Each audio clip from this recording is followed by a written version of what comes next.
ആശ്രമത്തിൻ്റെ ഭാഗമാണ് മണ്ണ് ചികഞ്ഞെടുത്തത്. അത് തന്നെയായിരുന്നു റൈറ്റ്. കാരണം വെള്ളത്തിൽ പോയി കഴിഞ്ഞാൽ എന്തായാലും 2 ദിവസം കഴിഞ്ഞിട്ടല്ലേ തിരയുന്നത്. അപ്പോൾ ഒന്നും നടക്കില്ല അത്രത്തോളം. അല്ലെങ്കിൽ വെള്ളത്തിൽ നമ്മൾ പറയല്ലോ ഓക്സിജൻ, എൻ്റെ പേരെന്താണ്, ഓക്സിജൻ റൂമല്ല, ഒരു പ്രത്യേക പേരുണ്ട്. അതായത് വെള്ളത്തിൽ ചില ഭാഗങ്ങളിൽ എന്തെങ്കിലും വസ്തുക്കൾ കടന്നു കഴിഞ്ഞാൽ ആ ഭാഗത്ത് വെള്ളം എത്തില്ല. അപ്പോൾ ആ ഭാഗത്ത് ഓക്സിജൻ ഉണ്ടാവും. അത് വെച്ചിട്ടൊക്കെ നിലനിർത്താൻ കഴിയും. പക്ഷെ അത് ഇങ്ങനെ 2-3 ദിവസമൊന്നും ഒരിക്കലും പറ്റും തോന്നുന്നില്ല. അപ്പോൾ ഈ കണ്ടെടുത്തപ്പോൾ നമ്മളെല്ലാവരും വളരെ പ്രൗഡായിരുന്നു. അതിലൊന്നും നമ്മൾ മതം കലർത്തിയേ ഒന്നും ചെയ്തിട്ടുണ്ടായിരുന്നില്ല. പക്ഷേ ഈ സംഘപരിവാർ വന്ന് അതിൽ മതം കലർത്തി. എന്തിനു വേണ്ടിയിട്ടാണ് മതം കലർത്തിയെന്നുള്ളത് നിങ്ങൾ ആ പോസ്റ്റ് ചെയ്ത ചാനലിനോട്, സംഘപരിവാർ എന്ന് ഞാൻ പറയുന്നില്ല കേട്ടോ, കാരണം അത് സീക്രട്ട് ഏജൻറ്റ് യൂസ് ചെയ്ത വേർഡാണ് സംഘപരിവാർ എന്നുള്ളത്. പക്ഷേ ഇതിനെതിരെ അത് ഞാൻ വീഡിയോ കണ്ടിട്ടുണ്ടായിരുന്നു. കിട്ടാത്ത സമയങ്ങളിൽ ചില യൂട്യൂബ് ചാനൽസ് എന്ത് ചെയ്ത് അതിൽ കഞ്ചാവോ വലിയ വലിയ പോയിൻറ്റ്സ് ഒക്കെ എടുത്തിട്ടാണ് പറയുന്നത്, ഒരു ബേസും ഇല്ലാതെ. അപ്പോൾ അവരെ ശരിക്കും ക്വസ്റ്റ്യൻ ചെയ്യണം, നിങ്ങൾ എന്തിനാ അങ്ങനെ ചെയ്തു, ഒരു തെളിവില്ലാതെ. അവരെതിരെ നിയമപരമായിട്ടുള്ള നടപടികളെടുക്കും. അവരൊക്കെയാണ് ഈ എന്താ പറയുക മതവിദ്വേഷവും കാര്യങ്ങളൊക്കെ തീർക്കാൻ ശ്രമിക്കുക.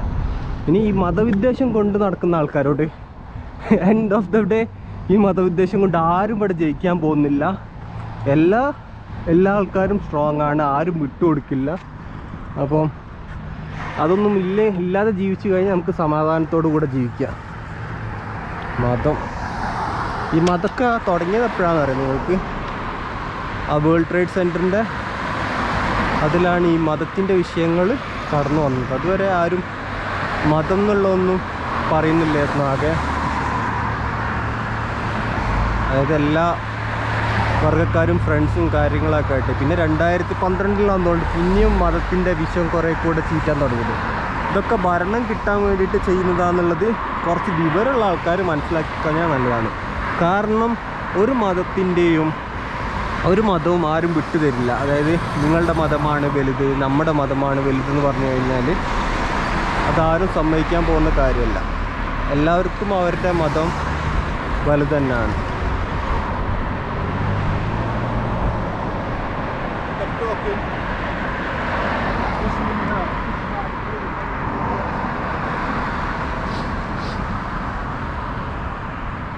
പിന്നെ അടുത്തത്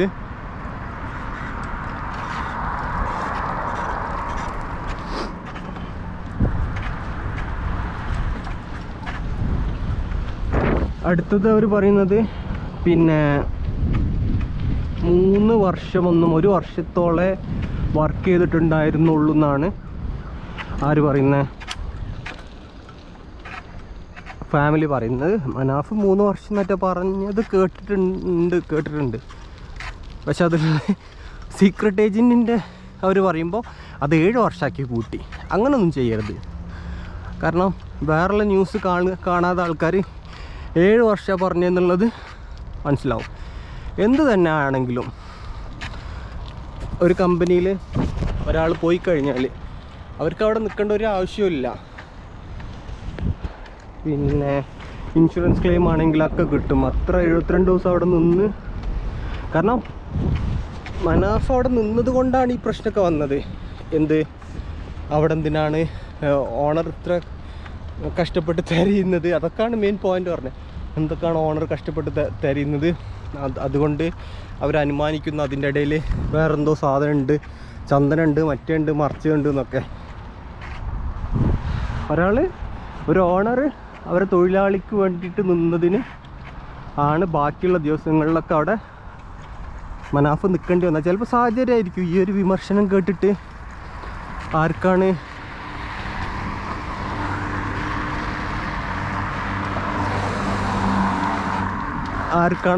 റെസ്റ്റ് ഓഫ് ദ ലൈഫ് അങ്ങനെ ജീവിക്കാൻ കഴിയുക? ഇല്ലല്ലോ. അത് കിട്ടിയത് വളരെ നല്ലതാണ്. ശരിക്കും അദ്ദേഹത്തിൻ്റെ ആ മാതൃക അല്ല, അദ്ദേഹം ചെയ്തത് എന്തായാലും കൈയടിക്കേണ്ടി വരും. അതിന് പുറമെ മറ്റുള്ളവരും ചെയ്തിട്ടുണ്ട്. ഓഫ് കോഴ്സ് അത് ചെയ്തിട്ടുണ്ട്. കാരണം അവർ ലീഗലി അവരാണ് എന്തെങ്കിലും കേസും കാര്യങ്ങളൊക്കെ വരും. മീൻസ് ഇതിനെ സംബന്ധിച്ചിടത്തോളം ബോഡി കിട്ടിയിട്ടില്ലെങ്കിൽ ആ കാര്യങ്ങളൊക്കെ ചെയ്യേണ്ടത് ഫാമിലിയാണ്. അപ്പോൾ അതുകൊണ്ട് ഫാമിലിനെ റെപ്രസെൻ്റ് ചെയ്ത് അദ്ദേഹത്തിൻ്റെ അർജുൻ്റെ അളിയൻ അവിടെ നിന്നതിലൊന്നും ഒരു കുഴപ്പമില്ല. അതൊക്കെ വേണ്ടതാണല്ലോ, അതൊക്കെ അവരെ കടമയാണ്. എങ്കിലൊരു മുതലാളിക്ക് അങ്ങനെ ഒരു കടമ വെക്കേണ്ടതുണ്ടോ എന്ന് നിങ്ങളൊന്ന് ചിന്തിച്ച് നോക്കി. അതിൻ്റെ ആവശ്യമുണ്ടോ? അപ്പം ബെറ്റർ ചീഞ്ഞ് നാറുന്നതിന് മുമ്പ് ഈ കാര്യങ്ങളൊന്ന് സ്റ്റോപ്പ് ചെയ്ത് അങ്ങോട്ടും ഇങ്ങോട്ടും വിമർശനം അഴിച്ചുവിടാതെ നിൽക്കുന്നതാണ് ഏറ്റവും ബെറ്റർ. മനാഫ് ഭായ് ആണെങ്കിൽ ആ കാര്യം സ്റ്റോപ്പ് ചെയ്യുക. ഇങ്ങനെ അതൊക്കെ അവരെ ഇഷ്ടങ്ങൾ കേട്ടോ, ഒന്നും നമ്മൾ പറയുന്നില്ല. പിന്നെ അടുത്തത് യൂട്യൂബ് റീച്ചിൻ്റെ കാര്യം. എന്താ യൂട്യൂബ് കൊണ്ട് കോടികൾ സമ്പാദിക്കാമെന്ന്, ഇന്നത്തെ കാലത്ത് കോടികൾ സമ്പാദിക്കാമെന്ന് പിന്നെ ആരാണ് കരുതുന്നത്? ഒരു 2-3 വീഡിയോ ഈ മനാഫിൻ്റെ പിന്നെ അയാളുടെ ബിസിനസ് യൂട്യൂബല്ല, അതിൻ്റെ ബിസിനസ്സുള്ള ഈ സീക്രട്ട് ഏജൻറ്റിനും കാര്യങ്ങളാണ്. യൂട്യൂബ് കൊണ്ട് ജീവിക്കുന്നത് സീക്രട്ട് ഏജൻറ്റിനും കാര്യങ്ങളാണ്. അവരവിടെ പോയിട്ട് ഒരു വലിയ ബൈറ്റ് ഉണ്ടാക്കി ജനസമക്ഷം ഇങ്ങനെ പറയാൻ അദ്ദേഹത്തിന് വരുമാനം വേണ്ടത് കൊണ്ടാണ് അദ്ദേഹം അവിടെ പോയതും. പക്ഷെ അദ്ദേഹം പറയുന്ന ഇതാണ് കേട്ടോ, എന്നെ അവർ കോട്ടക്കൽ നിൽക്കുന്ന സമയത്ത് അവരെ വിളിച്ചു, പിന്നെ അർജുൻ്റെ അനിയന് സംസാരിക്കാൻ ഒരു മിനിറ്റ്,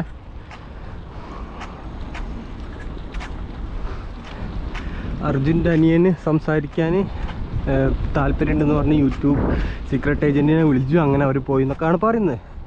അതൊക്കെ സത്യമാണോ കളവാണെന്ന് അതൊക്കെ വേണമെങ്കിൽ ചെകഞ്ഞ് അന്വേഷിച്ചാൽ മതി. കാരണം അവർക്ക് ഇപ്പം നിലനിൽക്കുന്ന വിഷയം എന്താണോ അവിടെ കൈയിട്ട് മാന്തി ചൊറിഞ്ഞ് പൊളിച്ചിട്ട് ജീവിക്കുന്നതിലൂടെയാണ് അവർക്ക് വരുമാനം കിട്ടുന്നത്. അതായത് ഈ മനാഫിന് തടിക്കച്ചവടമാണ്, അല്ലാതെ യൂട്യൂബിൽ ഇങ്ങനെ പോസ്റ്റ് ചെയ്തിട്ട് എത്ര വരുമാനം മൂപ്പർക്ക് കിട്ടുക നല്ല ചോക്കി. അപ്പോൾ ആ യൂട്യൂബിൻ്റെ വിഷയങ്ങളൊന്നും എടുത്തിട്ടുണ്ട്. പിന്നെ യൂട്യൂബിൽ മനാഫിന് ചാനലുണ്ട് എന്ന് തന്നെ അറിഞ്ഞത് ഞാൻ നോക്കിയിട്ടുണ്ടായിരുന്നു. അത് ഈ കഴിഞ്ഞ ആഴ്ച ആരോ നമ്മുടെ നാട്ടിലെ ഗ്രൂപ്പിൽ പോസ്റ്റ് ചെയ്തപ്പോഴാണ് മനാഫിൻ്റെ 10,000 അക്കൗണ്ടുള്ളത് 1 ലക്ഷം ആയി എന്നൊക്കെ പറഞ്ഞിട്ടുള്ളത്.